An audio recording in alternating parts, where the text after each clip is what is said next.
Throughout our history, one creature above all others has haunted our imagination.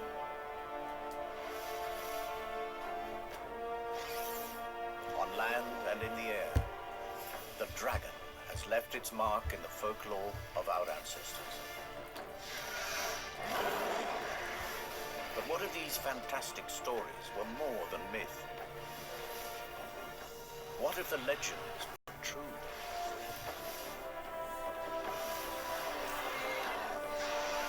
This is the story of a unique family that survived from the time of the dinosaurs to make a final stand in the Middle Ages.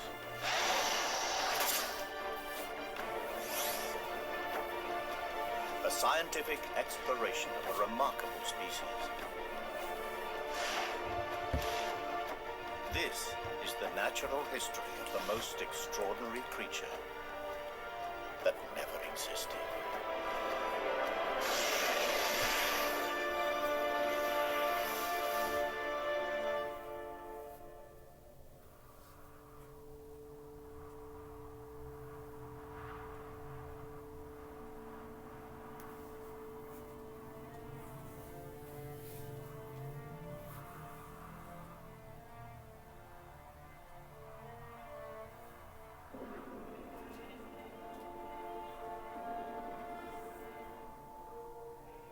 The Cretaceous period, a time when the world was ruled by the most fearsome predator that ever walked the earth.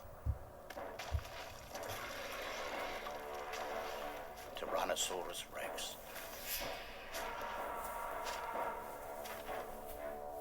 The T-Rex has been forced to this remote place from his usual hunting ground. Something has been raiding his territory, and food has become scarce. He hasn't eaten for days.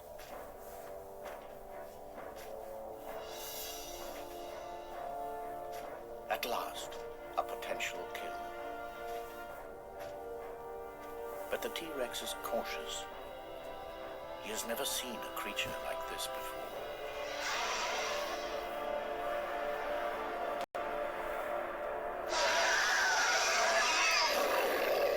Hunger drives him on. The T-Rex has a clear weight advantage, so his prey bluffs, extends its wings to give the illusion that it is much larger than it really is.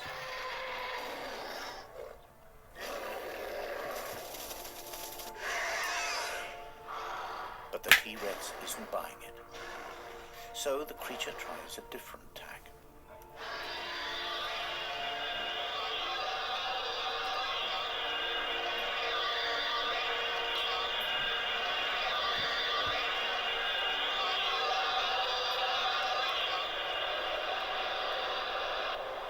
Cry carries for miles.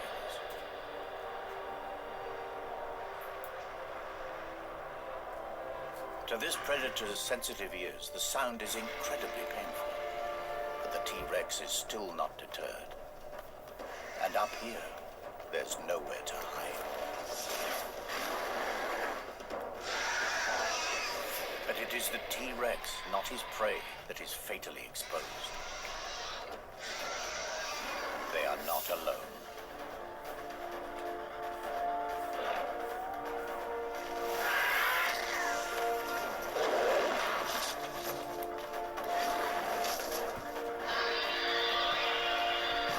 This is an adult female, a fully grown prehistoric dragon. This is her territory, and she's protecting her son.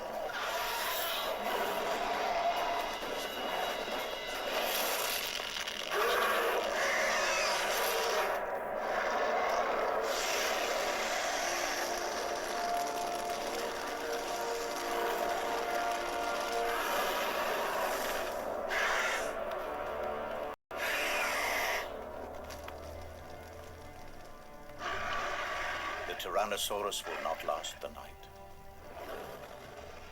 But the mother is also seriously injured. With a broken wing, she can no longer hunt to feed herself or her offspring.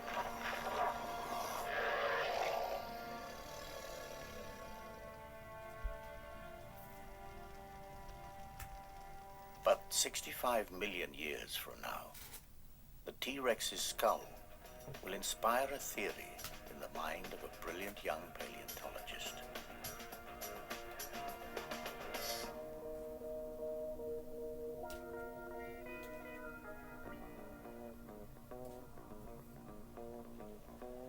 This is one of only 3 intact T-Rex skulls that have ever been found.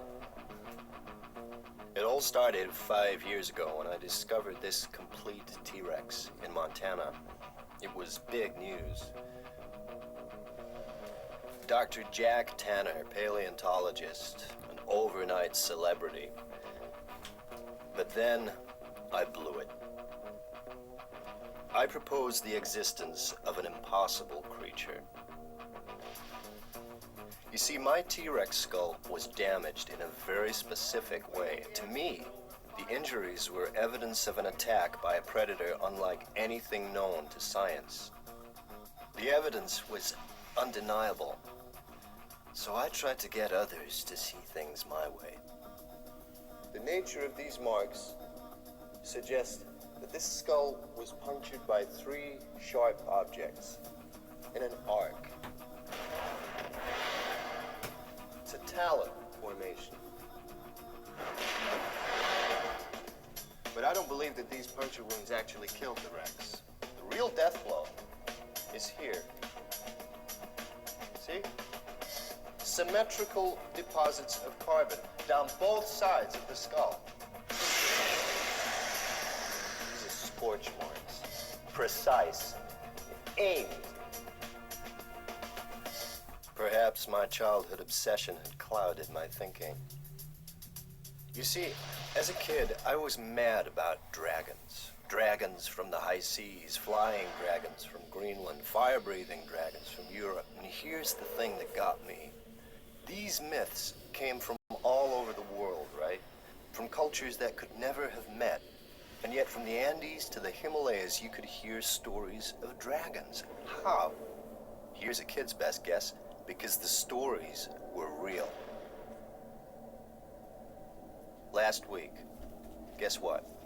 Out of nowhere, the Dragon Man is thrown a lifeline. Another find. Not Montana this time, but on a Romanian mountain.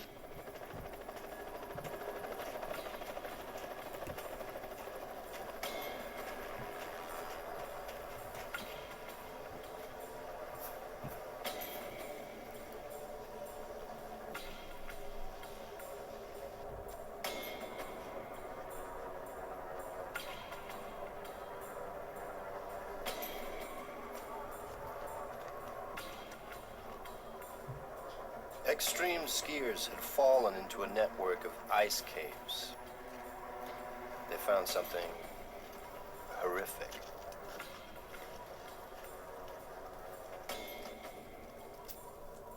A body, and he wasn't wearing the latest lightweight thermals. It was ancient. There's nothing the police could do with a 15th century corpse. This was a case for historians, not detectives. But police being police, they couldn't resist a nose around. They uncovered a medieval crime scene. A massacre.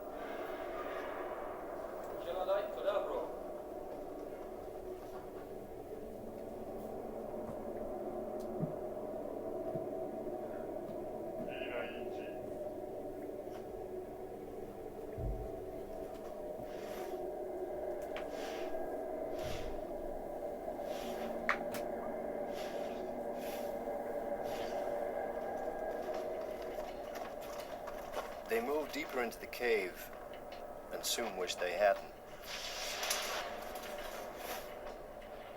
Now, I don't know the Romanian word for dragon, but someone said it.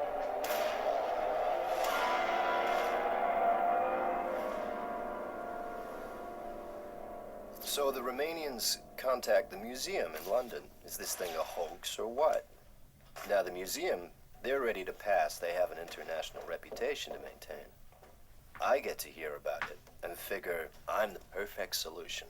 The man with no reputation to lose.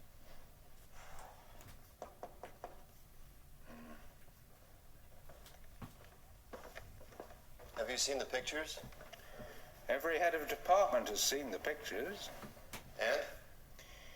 Well, the museum's been formally asked by the Romanian authorities, in the strictest confidence, to help with this find. It's got them in quite a state. They don't know what they've got, and neither do we. Can I go? On the museum's behalf?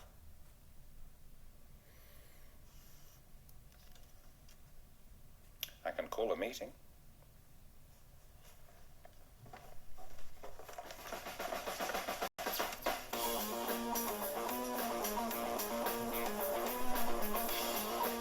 So here I am, with two of the museum's rising stars who see me as a bad career move. We've got strict orders. If this thing's of any interest, get it shipped back to London. If it's a hoax, make our excuses and leave. If news gets out, I'm the fall guy. Either way, I lose.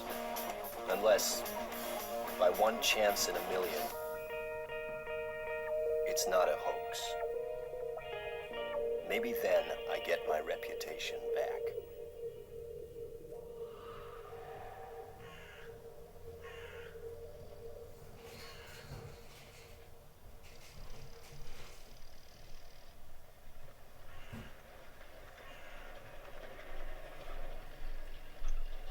It starts badly. They've moved everything off of the mountain. Who knows what evidence might have been disturbed?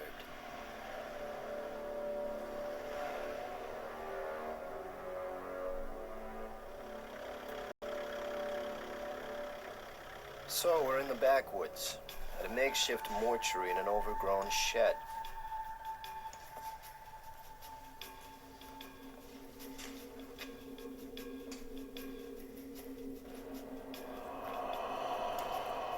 The official word is the bodies have been blackened by ice, but I wonder. Ask me, I'd say they have a different story to tell. But I mind my own business. My assignment is through here.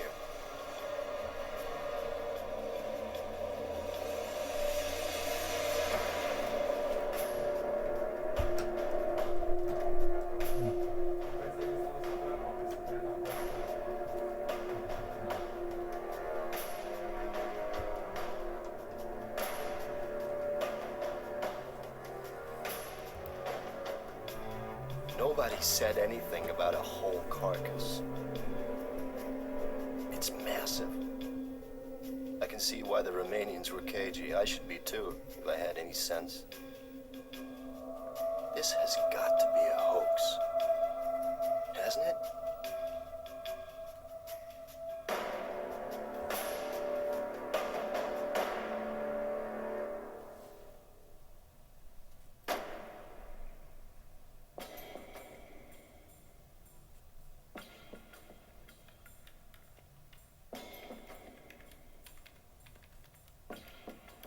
Okay, so let's get this over with. 12:05 p.m., June 25th. Dr. Tanner and team are forced to begin an immediate examination of an unidentified animal. The skin looks real enough. Too well preserved. If this is a hoax, it's the best I've ever seen. Okay, sweetheart. What are you? The hide is scaly. It has a tail. Now, both suggest that this is some sort of reptile, and yet there are two limbs visible ending with what appear to be talons.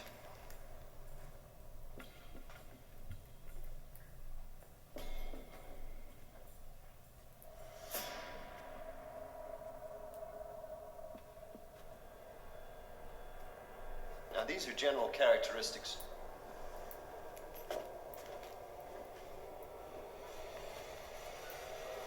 Characteristics of powered flight.